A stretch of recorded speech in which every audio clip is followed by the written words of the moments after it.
Okay, so this is part 2. Continuing, I was speaking about the energies of the ninth. There's some information specific to me that I'm being called to bring up. It is my specific situation, but it is metaphorically representative of what is going on in the collective right now. So when I got here on the 9th, I'm in Arizona with my daughter for her graduation, and my son is here as well, and my sister.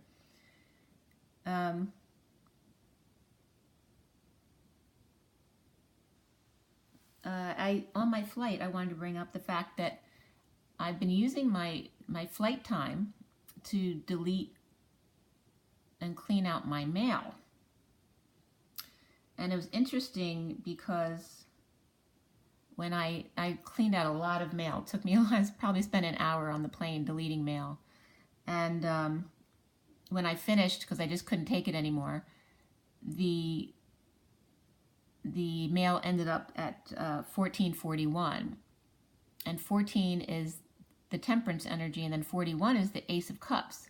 So that was a very beautiful number to come up, and again it is the reflection, 1441, and that's the ones and the fours, and one's about the masculine energy, and 4 is the Emperor, but it's also stability and building and structure, so it's very masculine energy.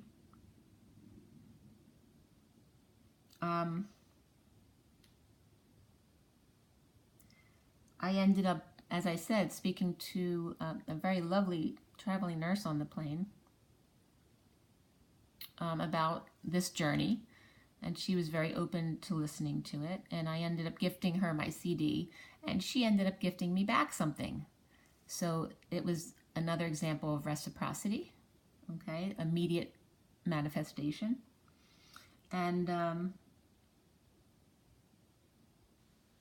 also, when I got here, in reference to my son, being that he is representative of the divine masculine, as I said before, he got in an ATV accident on the 9th, which was his crucifixion energy. We're very lucky that the ATV didn't smash him because it was on the rocks and it was very dangerous.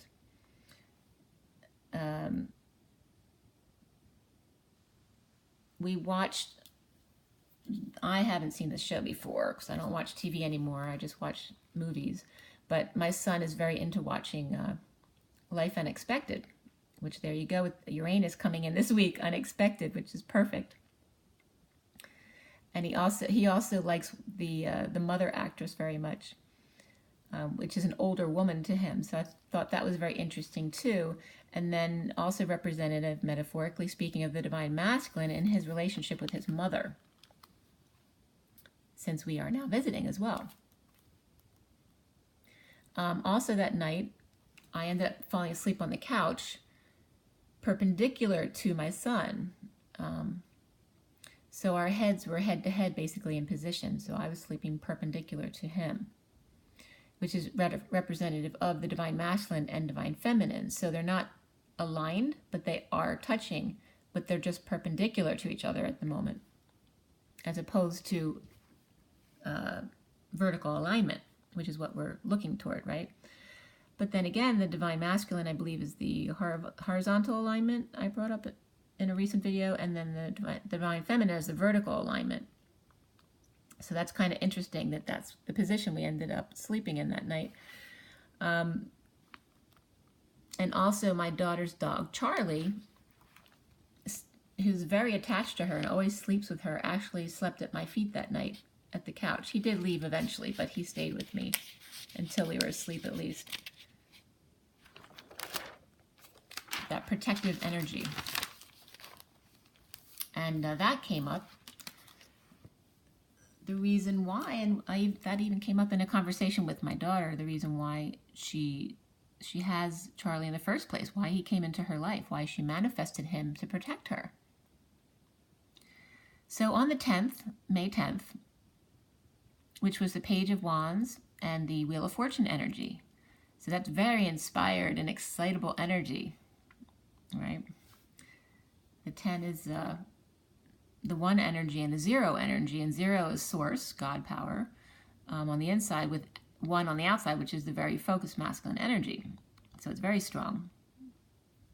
And then the Page of Wands, which is like the excitable teenage boy, right?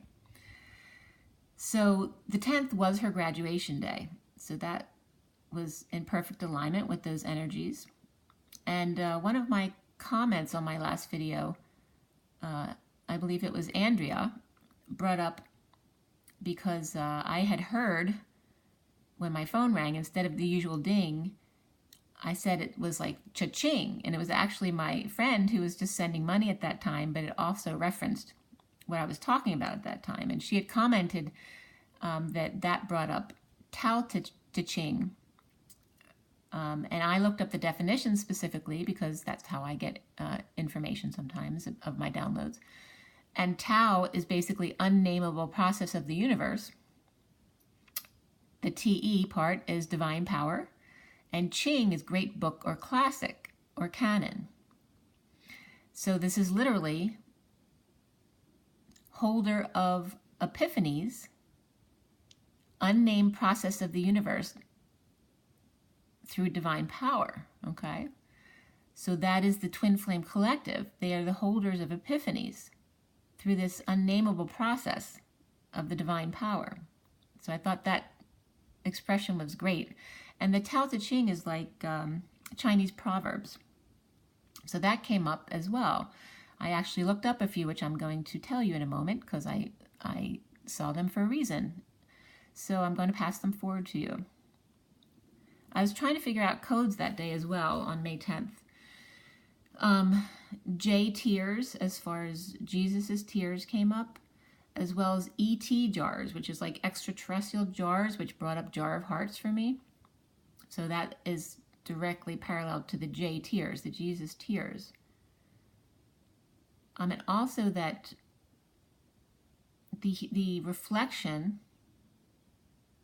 and I was getting the reflection of my codes, like Hebrew is written backwards from, you know, what we normally see, the left and the right-handed stuff. This is the direct reflection of tears, is tears. You know, I was trying to write things backwards and see what was coming up in that reference, but I was literally getting that the word tears, the two definitions were reflective of each other. The one being the tear, you know, the crying tear, and then the other being, that's Charlie, by the way, the other being tears, like a rip, like the heart being ripped. So I found that interesting as well. When I looked up the Chinese messages, and that was at 55, which is the Ace of Swords, which is truth. The different things I found were infinity, and again, Chinese came up, live strong came up, and other kinds of massages actually came up. I don't know how to pronounce it, Twina or Twina, Japanese type of massage, but there's different massages that came up. And then the Chinese proverbs. So the first one I wrote down was, tell me I forget, show me I remember, involve me I understand. The second one I got is the if I can read my writing, the glory is not in never falling, but in rising every time you fall. The third one I came across was, man who chases two rabbits catches neither, so don't spread yourself too thin. And then the last one is, if there is light in the soul, there will be beauty in the person. If there is beauty in the person, there will be harmony in the house. If there is harmony in the house, there will be order in the nation. If there is order in the nation, there will be peace in the world.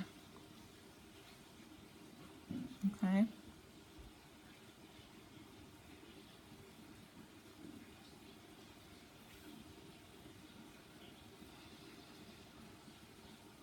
And I looked up some other things that came up. 1832 came up. The Valley of Tears, where Israel stopped Syria in 1973. There's a memorial site from the 77th Brigade there.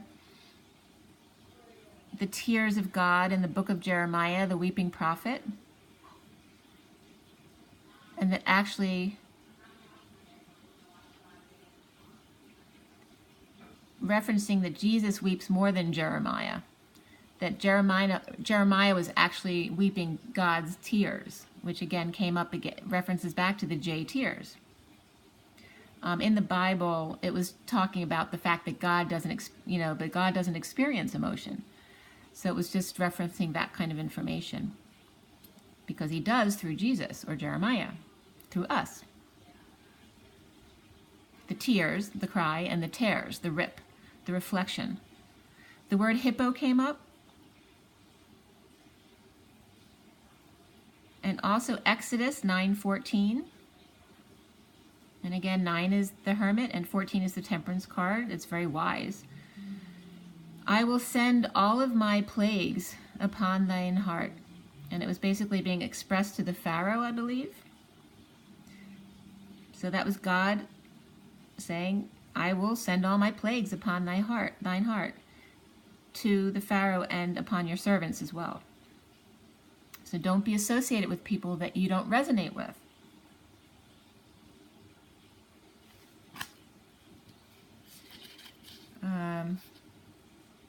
Yeah, and games came up too. A specific game, League of Legends. To remind us, this is a bit of a game that, and like I got before, all the world's a stage. Sorry if you hear the music in the background, my daughter's getting ready. Let's see here. So that day was of her graduation, which is reflecting a graduation day for the Divine Feminine. Completing a cycle. Changing how the Divine Feminine sees herself. And it was funny because in the show that my son was watching, Life Unexpected, there at that moment that I'm writing about this, the Divine Masculine is waking up to their past loves and graduating past that. And the Divine Feminine graduating in the hot sun, tossing their caps up in the air of completion. And then I see on this show, on Life Actually, or Life Unexpected, there was a wedding on TV of the couple, but it was actually a false wedding. And it was funny because my son's name is Matthew, and in this wedding, it was like a game show type situation where they called Matt to the stage. And the Matt ended up being like, a offbeat crazy guy who was obsessed with the girl.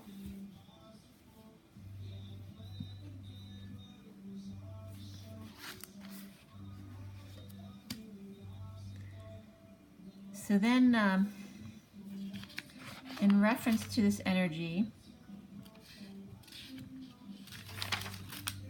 I'm going to go to the energies about what we're clearing as opposed to just the Divine Feminine and Divine Masculine.